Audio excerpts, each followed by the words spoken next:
Celiac disease. Introduction. The small intestine digests and absorbs nutrients. Select true or false. Correct. Digestive symptoms are more common in adults than in children. Select true or false. Correct. Digestive symptoms are more common in infants and young children.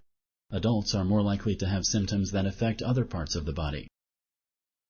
Which one of the following statements is true about celiac disease? Choose one of the following options. 1. Celiac disease is an immune disease. 2. Celiac disease damages the small intestine. 3.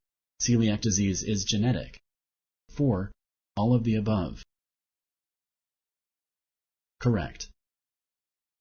A biopsy of the small intestine must be done to diagnose celiac disease. Select true or false. Correct. If a person has a skin rash called dermatitis herpetiformis, he or she may not need a biopsy of the small intestine. Celiac disease may be diagnosed with a skin biopsy and a blood test instead.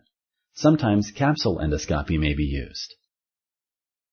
People with celiac disease can occasionally eat a small amount of gluten without damaging their small intestine.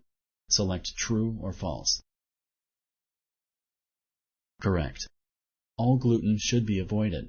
Even a small amount of gluten on occasion can damage the small intestine. Which food contains gluten and should be avoided? Choose one of the following options. 1. Potato. 2.